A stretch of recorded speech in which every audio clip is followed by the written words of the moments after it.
ఖజురహో దేవాలయం యొక్క top 5 facts. Fact number 1. Khajuraho Madhya Pradesh రాష్ట్రం ఛత్తర్పూర్ జిల్లాలోని ఒక గ్రామం. ఇక్కడ నిర్మాణాలు యునెస్కో వారిచే 1986లో ప్రపంచ వారసత్వ ప్రదేశంగా గుర్తించబడ్డాయి. Fact number 2. ఖజురహో దేవాలయాలు హిందూ జైన దేవాలయాల సమూహం.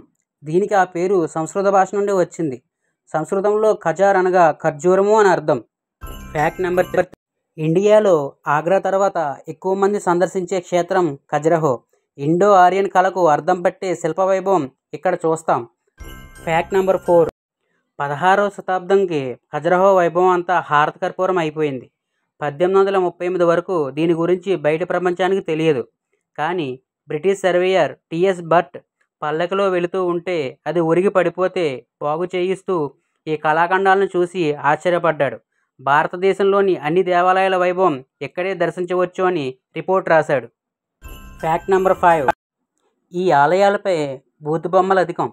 వీటిని విడిగా చూడకుండా మొత్తం శిల్పాలను కలిపి ఒకే దృష్టితో చూడాలని చరిత్రకారులు అన్నారు. మహాత్మా గాంధీ ఈ ఆలయాలను చూసి చాలా జుగుప్సాకరమైన శిల్పాలని, వీటిని వెంటనే తొలగించేయాలని హితవు పలికాడు. దానికి స్పందించిన గురుదేవులు రవీంద్రనాథ్ ఠాగూర్ ఖజురహో జాతీయ నిధి అని దాన్ని కూల్చేయడం అనేది అవివేకమని గాంధీ గారికే క్లాస్ పీకాడు. Thank you for watching.